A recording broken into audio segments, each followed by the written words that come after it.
ہم اپنے مسلک کو تو ڈیفائن کریں گے نا بھائی، ہم اہل سنت.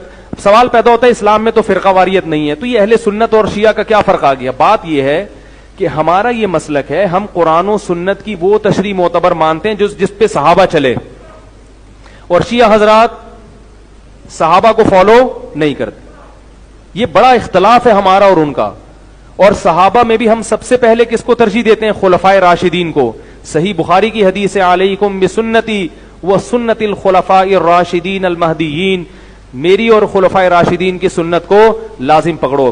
ہم حضرت علی سے بھی محبت ایمان کا جز سمجھتے ہیں، ابو بکر، عمر، عثمان رضی اللہ عنہ سے بھی محبت کو ایمان کا حصہ سمجھتے ہیں. جب اہل حدیث عالم مجھے کہنے لگے کہ یار وہ کٹر ناس بھی تھے، پھر بعد میں جب وہ چینج ہوئے 60+ ایج ہے، کہتے ہیں میں نے جمعہ پڑھایا تو میرے ماموں بھی تھے جو اہل حدیث عالم تھے. یہ اہل حدیث کا حال ہے. دیوبندی بریلوی تو بیچارے بالکل ہی گئے گزرے ہوتے ہیں علمی طور پہ، پھر بھی اہل حدیث کی اپروچ پھر بھی علمی ہے، قرآن و حدیث سے شغف ہوتا ہے.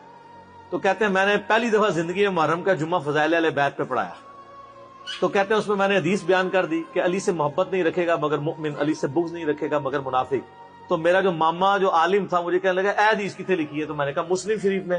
کہنا لکھی ہوئی سی تو ضروری تو نہیں سی کہ بیان بھی کی جاندی، کہ اگر لکھی ہوئی تھی تو ضروری تھا بیان بھی کرتے.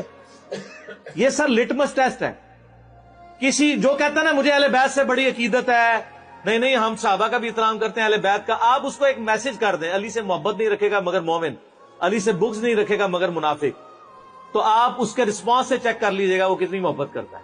لیکن یہی آپ جعلی حدیث بنا لیں کہ ابو بکر، عمر، عثمان سے مومن ہی محبت رکھے گا اور اس سے دشمنی منافق ہی رکھے گا، آپ کو کچھ بھی نہیں کوئی کرے گا.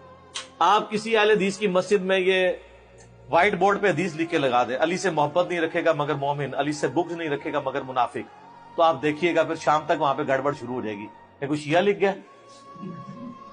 اور حضرت ابو بکر کے لیے جعلی بنا کے لکھ دیں، کوئی تکلیف ہی نہیں ہوگی. آپ کو میں بتا رہا ہوں مینٹالٹی کیسے بنائی گئی ہے.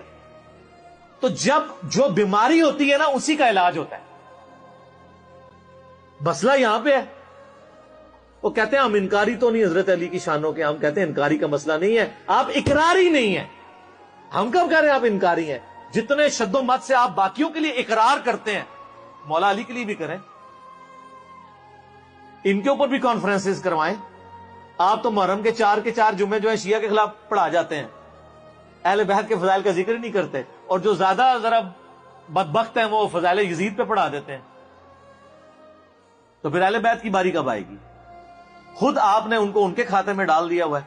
خیر اللہ کا شکر ہے اب تو میں انہیں سیٹسفائی ہوں.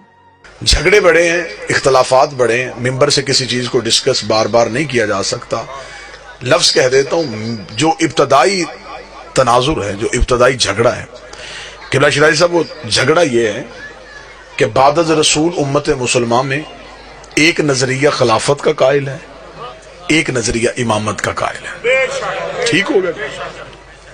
ایک نظریہ کہتا ہے کہ بعد از رسول سلسلہ امامت شروع ہوا، جناب امیر المومنین سے لے کے جناب مہدی تک یہ سلسلہ امامت ہے، یہ نبی کے وارث بھی ہیں، دین بھی انہی سے لینا چاہیے.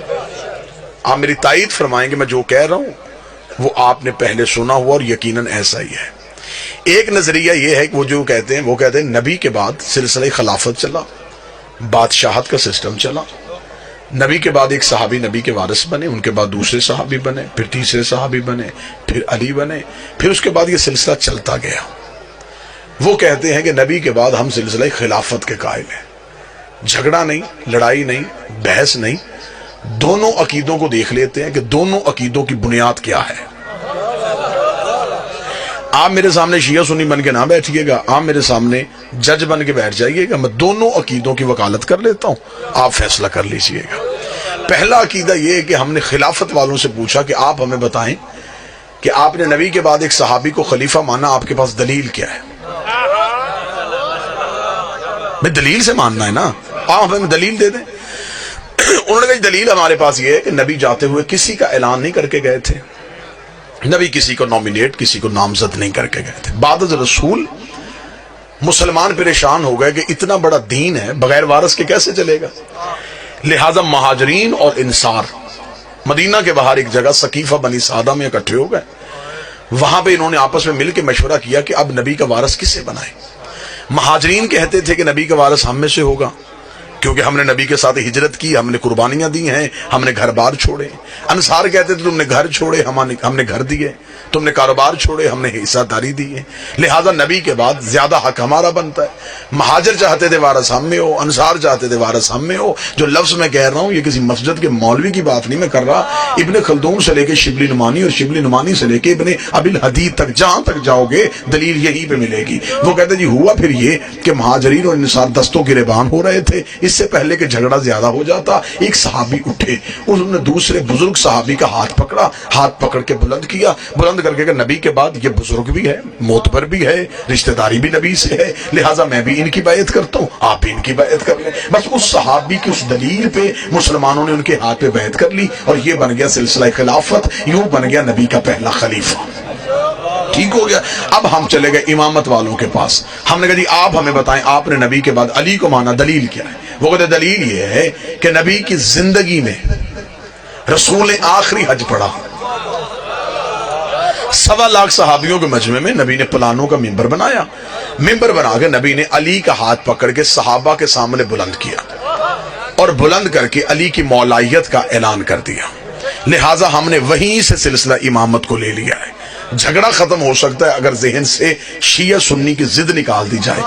ایک خلیفہ بنا نبی کے جانے کے بعد، ایک کا اعلان ہوا نبی کی زندگی میں، ایک صحابیوں کے مجمع میں، ایک غدیر کے مجمع میں. ایک کا ہاتھ صحابی نے پکڑ کے بلند کیا، ایک کا ہاتھ نبی نے پکڑ کے بلند کیا. ضد نہیں کرنی کہ میں اہل سنت ہوں، اہل حدیث ہوں، صرف گھر میں جا کے اتنا سوچنا ہے کہ قرآن میں اطاعت صحابی کی واجب ہے یا نبی کی واجب؟ قرآن میں اطاعت کس کی واجب؟ قرآن میں کس کی اطاعت واجب؟ اگر تو قرآن میں اطاعت ہے نبی کی واجب، تو پھر جس کا ہاتھ نبی نے بلند کیا، دیکھیے بالکل میں وسوع کے ساتھ جملہ کہہ رہا ہوں، صحابی کی عزت کا حکم ہے، اطاعت کا نہیں، کیونکہ اطاعت ہوتی ہے صرف معصوم کی.